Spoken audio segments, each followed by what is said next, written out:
Nothing is to be rejected if it is received with thanksgiving. Okay, how do we know if something is received with thanksgiving?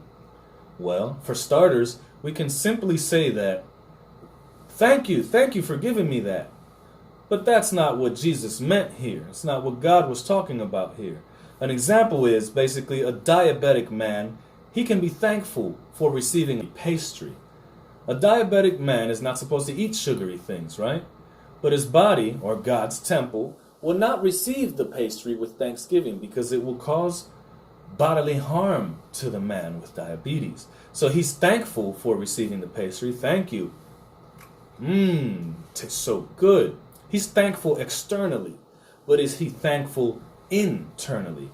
Probably not, because the pastry will be hurting him more than doing good.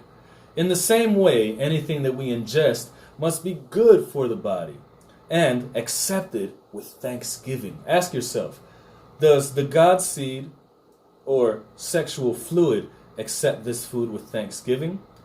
Remember, first of all, that the seed of Abraham is the individual Christ. The wonderful person of Jesus Christ, who is God, becoming man, to enter into a man's genealogy and be the blessing for all the nations. So basically, if our DNA comes from giving birth and the God seed and the ovum, or the spermatoza and the ovum is what created one of us, then it is safe to say that altering the God seed or the spermatoza through ingesting different types of foods that kill the spermatoza would be eliminating the God seed from the body. And we're going to get into that more a little bit later. Okay? In Galatians 3:16, Paul tells us that there is only one seed of Abraham, and this seed is Christ. So if you do a Google search, for example, or go to the library and search for a book and search, just an example, how specific foods affect your spermatoza, okay, you will find that yes, certain foods harm the spermatoza, in which case it is not good to eat those foods because your body does not accept them with thanksgiving. Okay, do you understand where I'm going here? We're still on the accepting the food with thanksgiving portion of the study, which requires deeper study than just saying, oh, thanks for that donut, thanks for that cookie, thanks for this, thanks for that. It's not about external thanks, it's about internal thanks and how the internal body accepts the things that we consume. So one example of that, the way that I personally do my research is, for example, if I want to eat lemons, I would Google lemons effect on sperm. And you will find that yes, lemons actually kill the sperm. So drinking lemon water, although that may be very beneficial in killing parasites, it is also good at killing your fertility. And in this case, if we want to gain the Spirit of God, which is contained in the seed of Abraham, then we don't want to kill the spermatoza or the ovum. We don't want to destroy the sexual fluid. And we'll get more into that later. So when you pick your options of what to eat, you got to make sure that you look for rat studies on the internet. Rat studies tell you about how the rat accepted the food, because the rat has the organs in the same place as the human, and because we're pretty much built the same biologically. So if the rat accepts it, then the human body will accept it. If it kills the rat's sperm, it's going to kill our sperm. If it kills the rat's ovum, it's going to kill the human ovum as well. So that's why rat studies are important when you look for what foods to eat in your diet. But luckily, I've put together a diet plan in this series, which I will go over later, that will tell you, I've already done the studying for us within a 5-year time frame of trial and error of what foods you can eat that will increase your fertility instead of killing the God seed. Okay? That way you can build more of God's Spirit within you and receive wonderful results. Okay? So, don't kill the sperm. Don't eat foods that kill the sperm because your body is not accepting them with thanksgiving. So that excludes a lot of foods now that we're getting deeper into that verse and debunking it.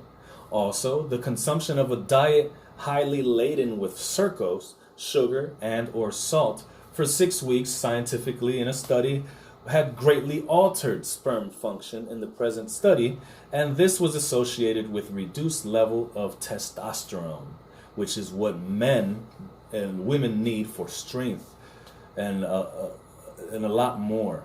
Okay, so search to make sure that what you consume is not killing God's seed or seed of Abraham or seed of Christ within you, as this is going against his will.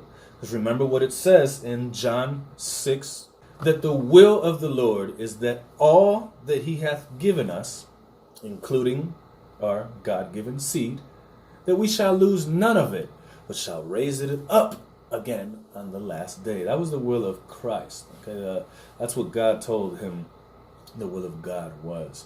And since Christ lives in you, according to some verses, it is safe to say that that's what he's talking about. Okay, so don't kill God's seed. Jesus said it was received with thanksgiving because it is consecrated by the word of God and prayer. Remember what the word of God is.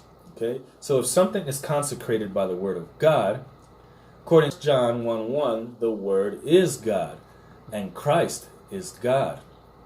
Isaiah 7:14 says, therefore the Lord himself shall give you a sign.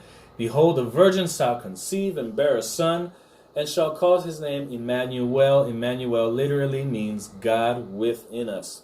And remember, the seed is Christ, as stated in Galatians 3:16. So, 1 Timothy 4:5 is talking about the word or seed or God or Christ. It is the same and is the one who consecrates. But if what we ingest kills the seed or Christ or God within us, then it is not accepted with thanksgiving. I hope you caught all of that, okay? Some will use Isaiah 54:17, no weapon formed against me shall prosper, as a way to say that there is nothing that will kill Christ within them, and food will not prevail as an effective weapon against them. This is only effective if you already have become God's likeness through obedience. Then this level of protection has been attained, and you may be able to do a cheat day or two during each week. But I'll get into that later. Okay? You have to first build the house, and then the house may be able to sustain some hurricane damage, if that makes sense. But if you're in the building process of the house, and a hurricane comes sweeping by, it may knock the whole house down completely, and you have to start your building over. The same way within us, we would have to start building over again. This is the reason why biological weapons in food actually do prosper against the will of God within us, because the individual has not yet allowed the completion of the work of God within him. 1 Peter 2:1-25.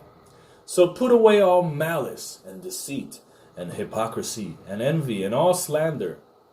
Like newborns, infants, long for pure spiritual milk, or God's seed, that by it you may grow up into salvation, if indeed you have tasted that the Lord is good, and you come to him, a living stone, rejected by men, but in the sight of God, chosen and precious.